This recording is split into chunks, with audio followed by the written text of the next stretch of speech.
Hello, everyone, and welcome to a special edition of Reliving the Extreme. I'm Nate Maxon. This week, we were not able to get together and record a show. We had some scheduling issues. So I decided that I was going to present you all with something I'm going to call Before the Bell. As anybody who knows or does a podcast, which is pretty much everybody nowadays, before the show, after the show, of course, the hosts, we have a little banter. We do a little talk before the show to go over what we're gonna talk about. Maybe talk about the fact that we have very little notes for the show, as you hear us say a lot here. Some of these ECW shows, but also, as you can probably imagine, around here, funny things ensue as well. So that's why I'm going to call this episode of Reliving the Extreme Before the Bell. Just a couple of little snippets of talks that we have had before the bell, before we actually start the official show between Aaron, Chad, and myself, that I thought were pretty humorous and can get us through this week. A little episode for you till we could get to next week's episode, where we'll be discussing the episode of ECW from December the 13th, 1994. The first clip you hear is going to be a clip of a conversation we had a couple of weeks ago about Chad on the job hunt. And hilarity ensues there, I tell you.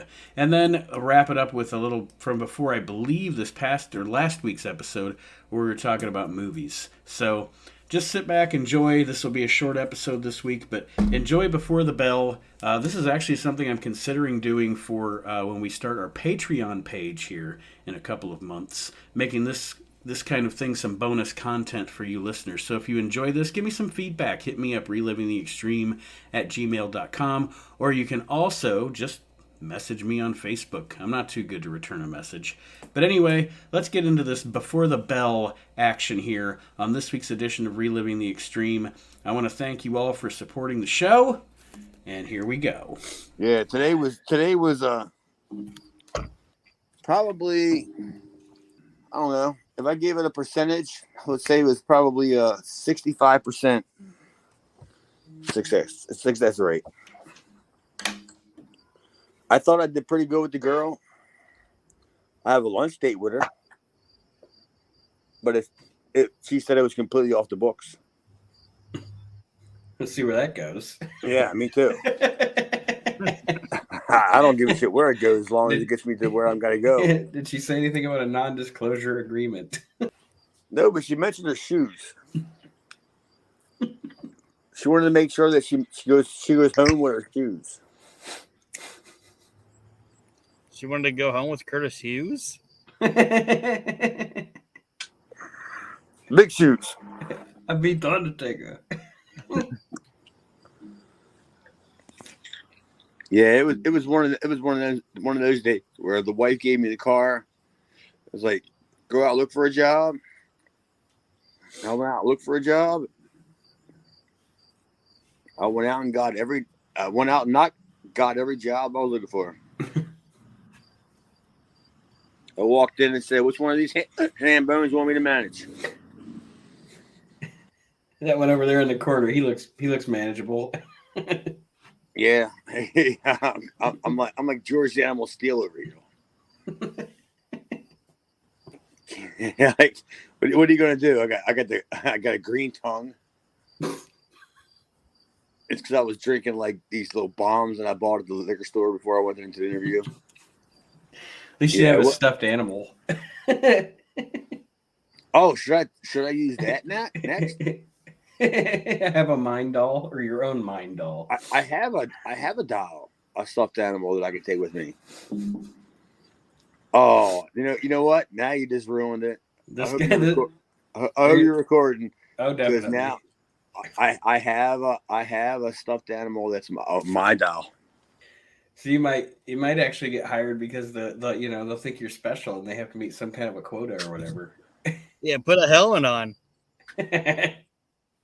Oh, I got to find a helmet too. Yeah, going with like a bike helmet and a mind doll.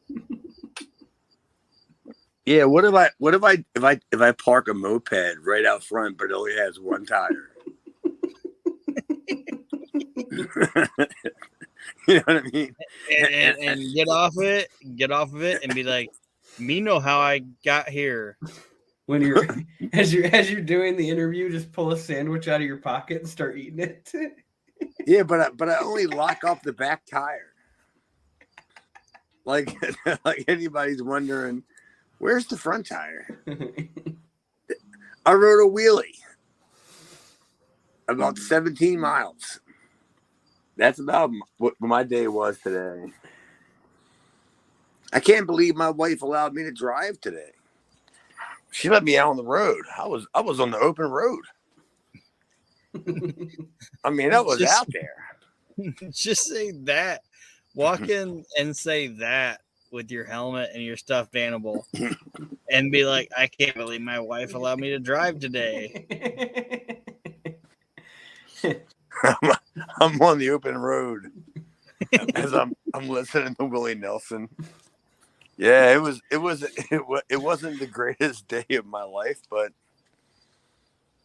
at the same time, I mean, obviously you guys understand how I turn the worst into my day. Yes, that's comedy though. Well, that's what I always do. Like I go into these places and I apply for jobs and they look at me and they laugh. And then I laugh and we all laugh together. And then we have a big laugh and then they all go, we don't think you're right for this position. I mean, you know, it's not easy to apply for president of the United States. Or I applied for the president of Budweiser today. I didn't even know they were looking for the position. But apparently there's like 3 or 4 people ahead of me. So they're going to get to me. According to them fucking Mitchells. So how was your day? Then I look at the TV screen and I see the fucking on the TV thing and I see the 8 Mile is going to be on. I'll leave that wedding early. You know, I'm that way with the movie Blazing Saddles. If Blazing Saddles is on, I'm watching it, and I'm watching it till the end. Saddles. It's my favorite movie ever. Hang on a sec, Bug. Should I take the lighter outside or the matches? Does it matter? Oh. All right. Yeah, yeah. All right, that's one of your movies. Yeah, Blazing Saddles that's my jam sandwich. I love that movie. That's funny that you say that because that's the only one of the Mel Brooks movies that I don't like. Oh, really? and it's not that I don't like it because I do like it. It's just not. It's just not one of my. You know what I mean? Like it's Right. not one of my favorite ones. You know. Mm-hmm. I think A History of the World.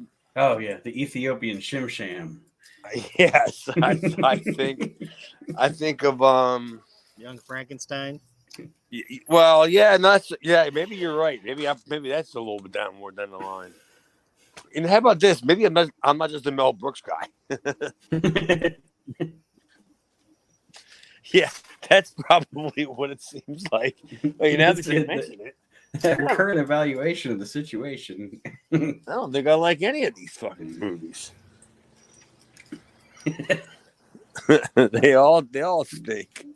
History of the World though is definitely my favorite.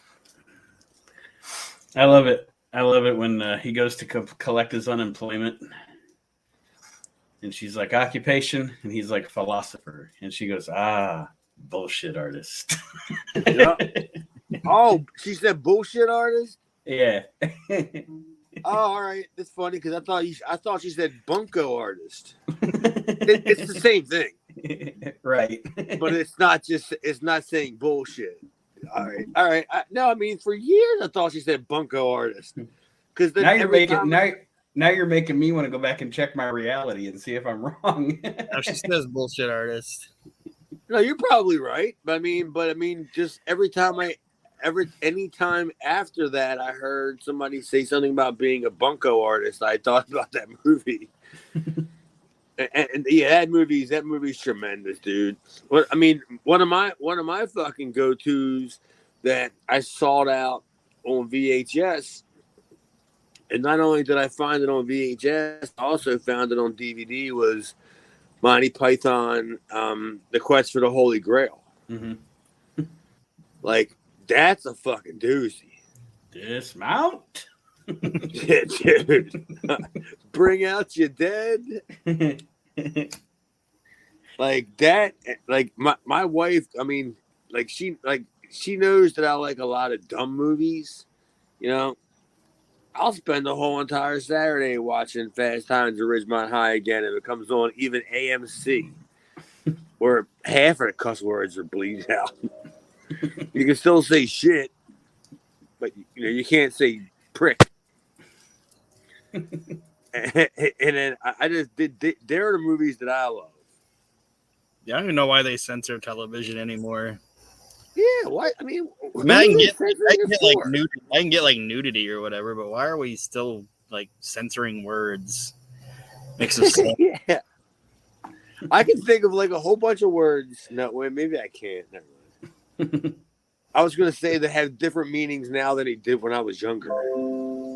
Well, I mean, yeah, there's a couple that I can think of that I can. I don't know what the fuck that was. Did you just hear that? Oh my God! Never mind. That was my cat. my cat tried to jump. I don't know what it tried to do, but it missed whatever it was trying to do, and it slammed right into my lattice like fence. Like, you didn't hear that? Maybe that's what it was trying to do. Maybe it was like the world's too much. Something's got to be hardcore. Something's got to be hardcore. So it's going to take like... Have you started recording? Yeah, well, I'm recording this. Yeah. All the other cats are standing around being like, you fucked up. You fucked up. Yeah. Cat boo. Fucked up. Cat boo. Jesus, I was looking for Jess to tell her, but I don't know where the fuck she went. Feline face buster. The feline buster. There you go, folks. A little bit of before the bell action here on Reliving the Extreme this week. Just a little sneak peek into what we discuss, some of the things we talk about and such before we actually go on the air to present you with the show every week. I want to thank you guys for joining me. And again, like I said, we'll be back next week reviewing the episode of ECW from December the 13th, 1994. And if you have not yet, check out some of the other shows here on the WrestleNet Radio podcast, like the We Can't Wrestle podcast. Chad was actually just on the show with us this week as we did our latest inductions into our, we do it every year, We Can't Wrestle podcast Hall of Shame, the worst of the worst in professional wrestling. That was fun. 2 hours of just cracking up, seriously. Join us for that. And all the other shows here on the WrestleNet Radio Podcast Network. Of course, friend of the show, Archie Mitchell, and if you smell what the Arch is cooking as well, check him out every week talking about the latest in modern professional wrestling. That being said, I'm going to sign off here. I hope everybody has a great week. We'll see you next week as we continue reliving the extreme. Have a great weekend.